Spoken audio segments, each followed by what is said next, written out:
भारत माता की। भारत माता की। आप सभी को मोदी की राम राम।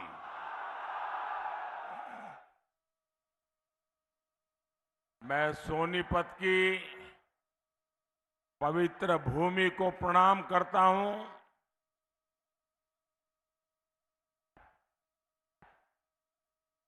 हरियाणा की धरती युद्ध में भी गीता का ज्ञान सुनाती है।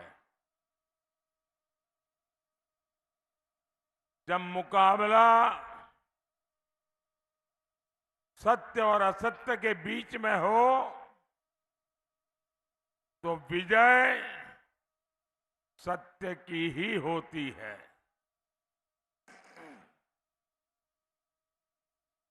साथियों, 24 के कुरुक्षेत्र में आज एक और देश का विकास है, दूसरी ओर वोट जिहाद है। हरियाणा की जनता जनार्दन, मैं आपसे पूछना चाहता हूं, जब एक तरफ विकास की बात है, दूसरी तरफ वोट जिहाद की बात है, तो कौन जीतेगा?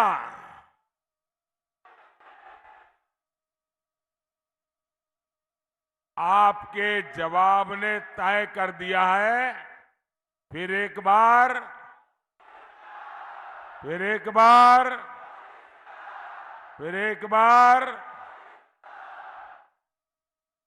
तो 4 जून को ये मुत्तूराम की जलेबी का क्या होगा?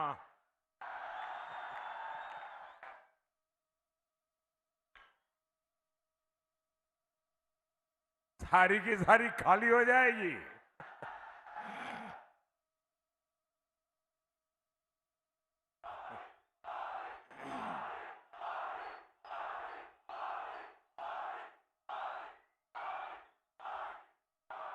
साथियों, कांग्रेस 10 साल से सत्ता से बाहर है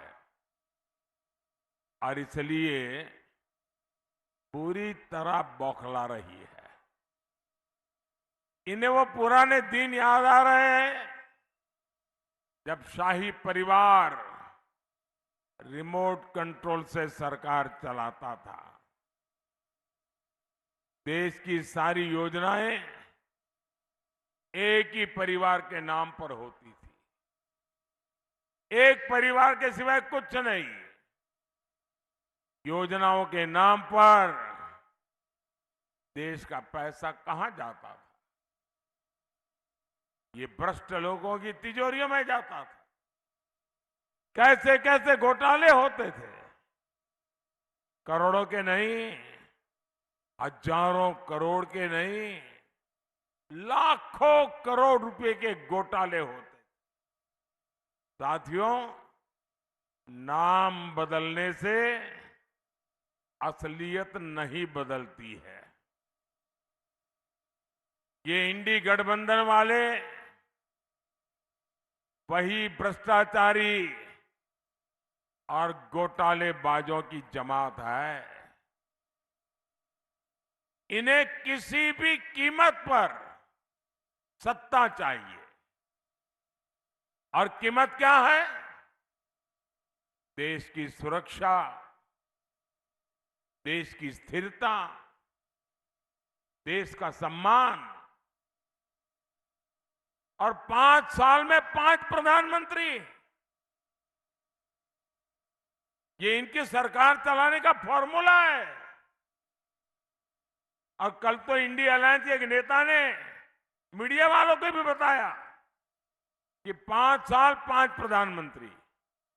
अब मुझे बताइए भैया, ये 5 साल 5 प्रधानमंत्री से देश का कुछ भला होगा क्या?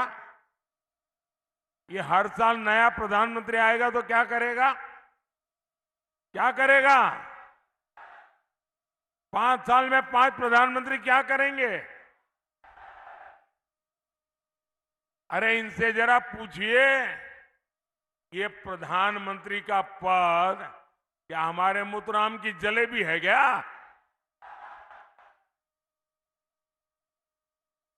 ये देश चलाने की जिम्मेदारी है, ये मिठाई खाने का मौका नहीं है। क्या आप देश को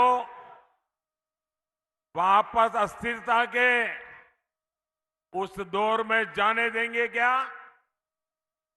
साथियों, कांग्रेस अब अपने देश विरोधी एजेंडे को भी छिपा नहीं रही है। ये खुलाम कह रहे हैं, मोदी जी ने 10 साल में जो कुछ भी किया है उसे वो चौपट कर देंगे। यानी चुनाव जीत करके करना क्या है? एक काम, मोदी ने जो किया है उसको उलट देना, उसको चौपट कर देना। यहां तक कहने की इनकी हिम्मत देखिए। इनके एक नेता कह रहे हैं कि जो हमने जम्मू कश्मीर से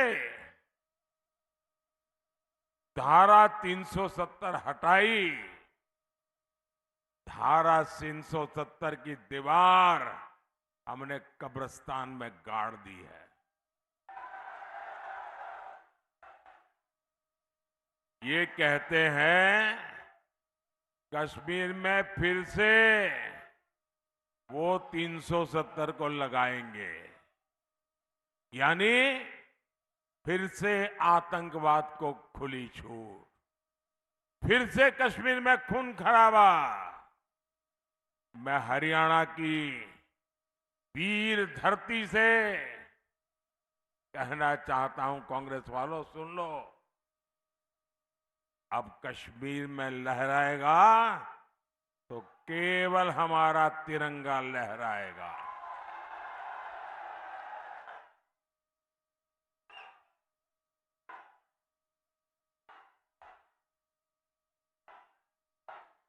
और कांग्रेस वाले लिख लो, ये मोदी है,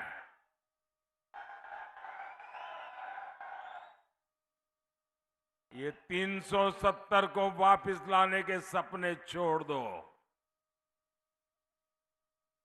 और अगर कोशिश करोगे ना, लेने के देने पड़ जाएंगे।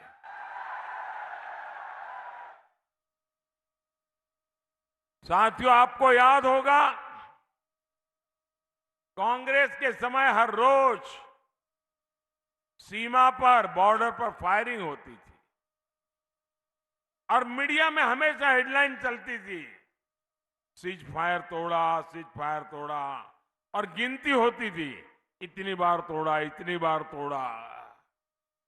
दुश्मन तो वही है, लेकिन हालात बदल गए कि नहीं बदल गए? बदले कि नहीं बदले? ये किसने किया? ये किसने किया? ये हालत किसने बदले? ये गोलियां किसने बंद कराई? ये मोदी ने नहीं, आपके एक वोट ने किया है। आपके एक वोट ने, ये आपके वोट की ताकत है कि दुश्मन की बम बंदूक को भी ताले लग जाते हैं। ये आपके वोट की ताकत है। मोदी ने बस इतना किया, सीमा पर हमारे जो जवान खड़े हैं ना, हमारे हरियाणा के जो छोरे खड़े हैं ना, मोदी ने उनको खुली छूट दे दी। मोदी ने कह दिया, अब गोलियां गिनने की जरूरत नहीं है। और आप देखते हैं, नतीजा आपके सामने है। लेकिन भाइयों बहनों, मोदी के इन फैसलों से कांग्रेस और इंडी गठबंधन का कलेजा फट रहा है। उनसे पाकिस्तान की यह हालत देखी नहीं जा रही है और इसलिए अब कांग्रेस वाले पाकिस्तान के प्रवक्ता बन गए हैं। पाकिस्तान के प्रवक्ता और कांग्रेस के नेता कह रहे हैं, उनकी तरफ से भारत को धमकी देते। क्या कहते हैं? हमारे सामने देखकर आंखें खोल करके, चुप रहो, चुप रहो, जरा डरो, डरो, डरो। ये पाकिस्तान के पास परमाणु बम है।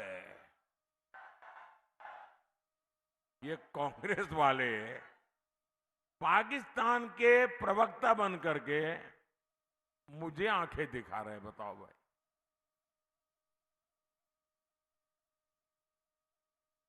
इसका मतलब अभी तक वो मोदी को पहचान नहीं पाए हैं।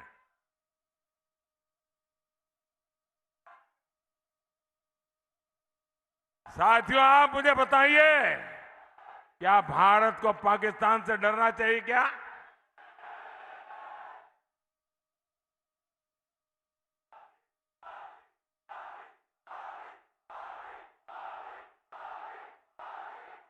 ये मोदी का दौर है। हम घर में घुसकर मारते हैं।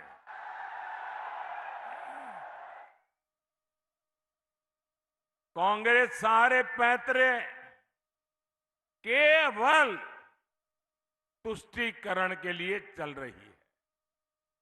इन्होंने जो घोषणा पत्र बनाया है वो पूरा का पूरा मुस्लिम लीग वाला घोषणा पत्र है।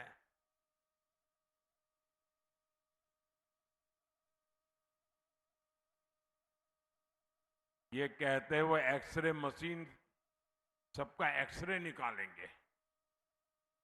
आपके पास जमीन कितनी है, गहने कितने हैं, जमीन जायदाद जांच करवाएंगे, मंगलसूत्र कहाँ है, ये और फिर वो सारी संपत्ति अगर आपकी जरूरत से ज्यादा है तो ये वोट जिहाद वाले हैं ना, उनको बांट देंगे। क्या आप अपनी संपत्ति छीनने देंगे? क्या आपकी संपत्ति पर वोट जिहाद वालों को अधिकार करने देंगे? और कांग्रेस के तो प्रधानमंत्री कह चुके हैं कि इस देश की संपत्ति पर पहला अधिकार मुस्लिमों का है। मोदी कहता है इस देश की संपत्ति पर पहला अधिकार इस देश के गरीबों का है।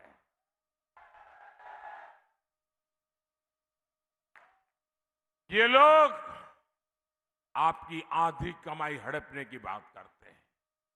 आप मुझे बताइए भाई, अपने यहां किसी भी राज्य में चले जाओ, हर माँ बाप कैसी भी जिंदगी जीता हो, उसके मन में एक इच्छा रहती है कि भाई कुछ बचत करूं और मरने के बाद बच्चों के लिए कुछ छोड़ करके जाऊं। ये हर माँ बाप की इच्छा रहती है कि नहीं रहती? अपने संतानों को कुछ दे करके जाने का हर एक का मन में इच्छा रहती है ना। कोई माँ बाप बच्चों के लिए कर्ज छोड़ करके नहीं जाना चाहता, कुछ न कुछ दे करके जाना चाहता है। अब ये कांग्रेस वाले लाए हैं कि आपके मरने के बाद आपकी जो संपत्ति है वो आपके संतानों को नहीं जाएगी, उसमें से आधी, उससे भी ज्यादा ये वो सरकार बनी तो ले लेंगे और बचा हुआ आपके बच्चों को मिलेगा। क्या आपको ये विरासत कर मंजूर है क्या? क्या इसे स्वीकार कर सकते हैं क्या? भाइयों बहनों, बाबा साहब आंबेडकर ने दलितों पिछड़ों का आरक्षण उसको सुरक्षित किया। जब संविधान सभा में चर्चा चल रही थी तो सबने सर्वसम्मति से तय किया कि धर्म के आधार पर आरक्षण नहीं होगा। सहमति से हुआ। अब ये कांग्रेस वाले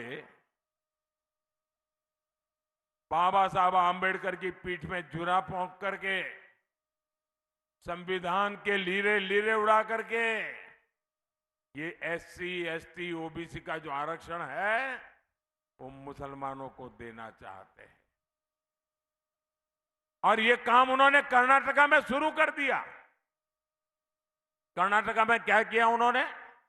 उनकी सरकार बनने के बाद वहां जितने भी मुसलमान हैं, जितने भी मुसलमान, कितना धनी हो, अमीर हो, पैसे वाला हो, ऊंचा हो, कोई भी हो, सबको रातों रात उन्होंने ओबीसी घोषित कर दिया।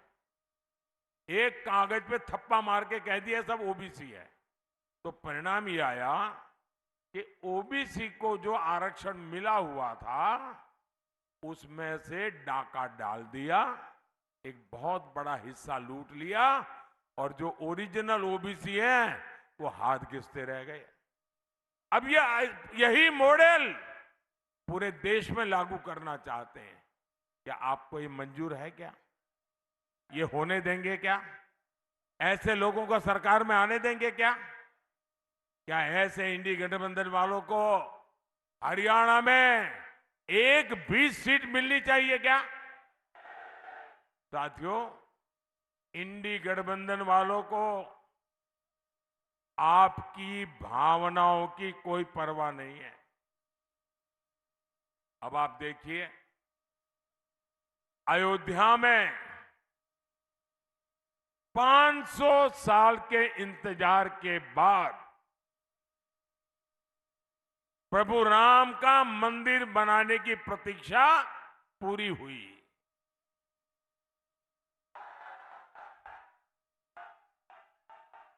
रामलला अपने भव्य मंदिर में विराजमान हुए। आप खुश हुए कि नहीं हुए? आपको खुशी हुई कि नहीं हुई? हर हिंदुस्तानी को खुशी हुई कि नहीं हुई? बोलिए जय श्री राम। अब देश आजाद हुआ, उसके दूसरे दिन ही राम मंदिर बनना चाहिए था कि नहीं बनना चाहिए था? इन्होंने लटकाए रखा, अदालतों में ले गए, अदालतों में भी अड़ंगे डाले। कांग्रेस ने अपने वोट जिहाद वालों को खुश करने के लिए जितनी रुकावटें कर सकते हैं की। उसके बावजूद भी ये राम मंदिर के जो ट्रस्टी हैं वो उदारता पूर्वक उनको निमंत्रण देने गए, उनको न्योता दिया कि प्राण प्रतिष्ठा के कार्यक्रम में आइए। इनकी प्रभु राम के प्रति इतनी नफरत, उन्होंने निमंत्रण को ठुकरा दिया। जिन्होंने रामलला का निमंत्रण ठुकरा दिया, क्या उन्हें आप कोई स्वीकार कर सकते हैं? क्या दूसरी तरफ दूसरा उदाहरण, इकबाल अंसारी नाम के व्यक्ति जो जीवन भर राम मंदिर के खिलाफ अदालत में केस लड़ते थे, उनके पिताजी भी लड़ते थे और बाबरी मस्जिद के लिए लड़ते थे, लेकिन जब अदालत का निर्णय आ गया तो उन्होंने कहा अब मेरी लड़ाई पूरी हो गई। और राम मंदिर वाले जब उनको निमंत्रण देने गए तो इकबाल अंसारी जीवन भर हिंदुओं के खिलाफ अदालत में लड़े थे, लेकिन जब राम मंदिर का निमंत्रण मिला तो खुद आकर के वहां बैठे और पूरे कार्यक्रम में हिस्सा लिया। अब एक तरफ है इकबाल अंसारी, दूसरी तरफ है कांग्रेस जो रामलला का निमंत्रण ठुकरा देती है। भाइयों, क्या ऐसी कांग्रेस को कोई स्वीकार करेगा? क्या हरियाणा स्वीकार करेगा? क्या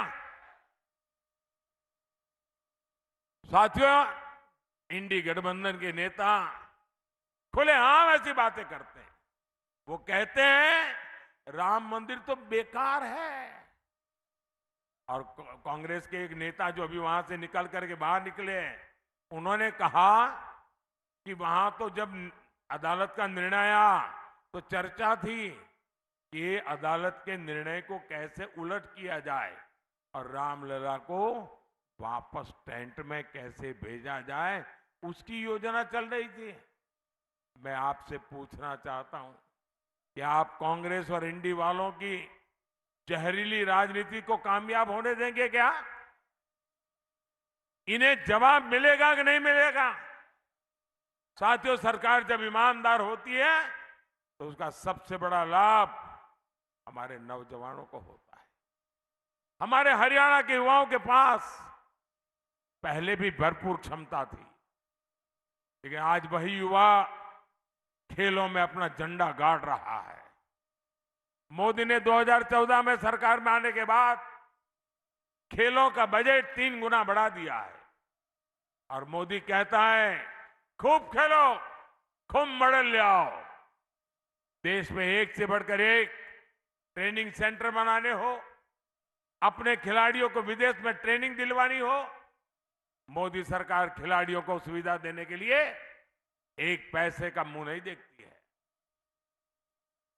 आज हजारों खिलाड़ियों को टॉप जैसी योजना का लाभ मिल रहा है। इसके तहत हर खिलाड़ी को भारत सरकार हर महीने 50,000 रुपए से ज्यादा दे रही है। ऐसे ही प्रयासों का नतीजा है ओलंपिक्स में भारत ने अब तक सबसे ज्यादा मेडल जीते हैं। एशियन खेलों में तिरंगे की धाक बढ़ी है। यूनिवर्सिटी गेम में हमने रिकॉर्ड बनाया है। साथियों, भारत अभी से 2036 ओलंपिक भारत में लाने के लिए योजना करके काम कर रहा है। आप देखिएगा कुछ ही साल में भारत में पहला ओलंपिक भी हम होता हुआ देखेंगे दोस्तों, और उसमें तिरंगे की धूम होगी। उसमें हम हरियाणा और सोनीपत के युवाओं को देश के लिए सोना लाते देखेंगे। साथियों, आप लोग मुझे जानते हैं, मैंने सालों तक हरियाणा की रोटी खाई है। यहां की माताओं बहनों का मुझ पर कर्ज है। ये कर्ज मोदी अपनी मेहनत से लौटाएगा।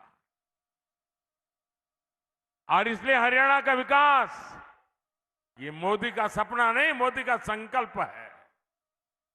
जो 60 साल में नहीं हुआ वो 10 साल में मोदी ने करके दिखाया है। आज अकेले हमारे हरियाणा से 12 एक्सप्रेसवे गुजर रहे हैं। 12 एक्सप्रेसवे, इनमें से 4 एक्सप्रेसवे सोनीपत के पास से गुजर रहे हैं। सोनीपत में रेल कोच नवीनीकरण कारखाना बनाए, खरखौदा में मारुति सुजुकी का कारखाना बनाने का प्लांट इस क्षेत्र में रोजगार के नए मौके बनाएगा। जिंद सोनीपत में पीने के पानी की समस्या थी, इसके लिए भाखड़ा से 400 करोड़ रुपए के प्रोजेक्ट मंजूर कर दिया गया है। साथियों, मोदी आपके स्वास्थ्य की भी उतनी चिंता करता है। मोदी ने आयुष्मान कार्ड बनवाकर मुफ्त इलाज की गारंटी भी दी है। मैं ये भी कहना चाहता हूं, 4 जून के बाद मोदी जब तीसरी बार सरकार बनाएगा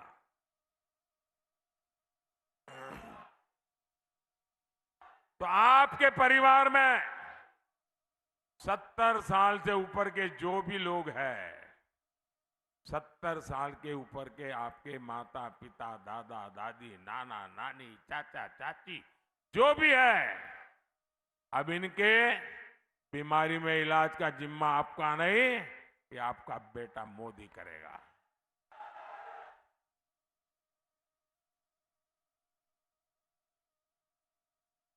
बुजुर्ग माताओं बहनों को इलाज की चिंता करने की जरूरत नहीं होगी।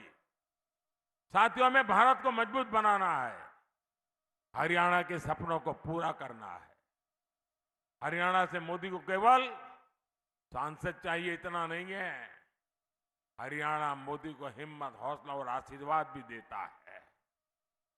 और सोनीपत से हमारे मोहनलाल बड़ौली जी और रोहतक से डॉक्टर अरविंद कुमार शर्मा जी, 25 मई को उनको दिया गया आपका एक एक वोट सीधा सीधा मोदी के खाते में जाएगा। तो ज्यादा से ज्यादा मतदान कराएंगे, पोलिंग बूथ जीतेंगे। मेरा अनुरोध है, यहां से जाकर के बाद ज्यादा से ज्यादा परिवार में जाइए, ज्यादा से ज्यादा लोगों को मिलिए और कहना मोदी जी आए थे और मोदी जी ने आपको राम राम कहा है। मेरा राम राम पहुंचा देंगे, मेरा राम राम पहुंचा देंगे। बोलिए भारत माता की, भारत माता की। बहुत बहुत धन्यवाद।